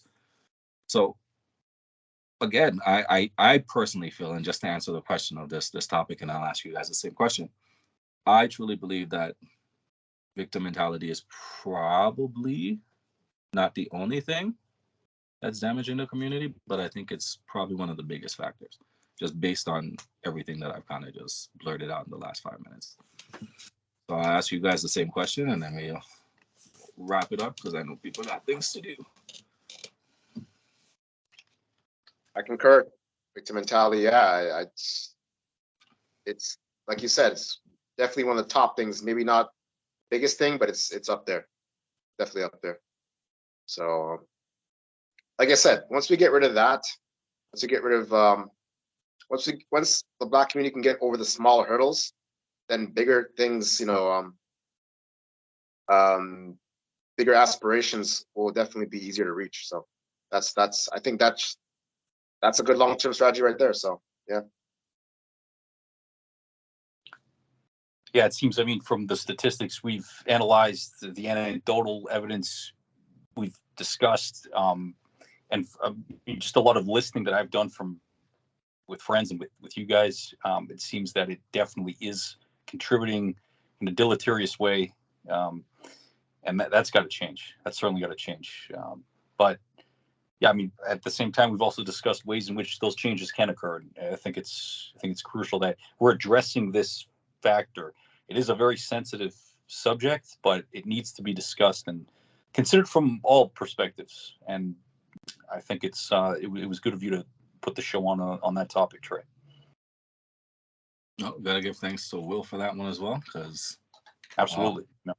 This was a great topic to cover. It shows how important it is because we've done 2 episodes about this, which means like more came to our head after the first one, and we really just ran out of time. I think my one message that I want to leave people with is, yes, the Black community has been given a raw deal. Yes, there's been a bunch of bullshit that's happened to us. Yes, we weren't really given the same start as everybody else. But at the same time, that just means we got to do the work. And it's like Will said, we got to do the internal work first. We got to fix the small things first, and then build that stability to do the big things. So I hope that we start trending in that direction. I think we already are, but if we really want to make a change, let's start changing ourselves first before we think we're going to change the world. With that, guys, I thank you guys so much for coming on here. You guys dedicated 4 hours to this topic now, a little bit over 4 hours. That's not including the research, because I know Will was like on his computer like a maniac because he really wants to be prepared for these. We will be back. I'm not sure what the next topic's going to be, but I will reach out to you guys. And I appreciate your insight. I appreciate your opinions. And let's start seeing if we can affect a little bit more change as much as we can. So once again, thank you guys for coming out. If you guys have any message that you want to give out there, let's do it now and call it a night. Yeah, let's definitely help build this platform, because obviously we're having great conversation, and these thoughts, these opinions, this data needs to get out there. So let's grow this channel as much as we can. Yeah, I mean, yeah, absolutely. These topics are vital to be discussed, and just having conversation in general with the like minds, people around you, expressing yourself, it's so crucial for your mental health, for your well-being. And whether it's on a podcast or with friends in your community, just keep at that. Just do it. It doesn't make you less of a man to discuss topics like this that need discussing, and it will make you a better, stronger person at the end of the day. Absolutely. Total facts. For the viewers out there, like, share, subscribe, promote. We want to get this out as much as possible. I've looked at my analytics, and there's a core group of people who watched almost everything, which is great. But let's start getting the message out there as much as possible. And stay tuned. We're going to have a couple more episodes. I think we're going to be doing one more for this season. And then next season, we're taking on a whole different bracket. So that's going to be insane. With that, guys, hope you guys learned something, took in this information. I hope it's affected you in some way, shape, or form. And I hope we're going to start making the changes that we need to make. And the last thing I just want to tell everybody is protect your heart.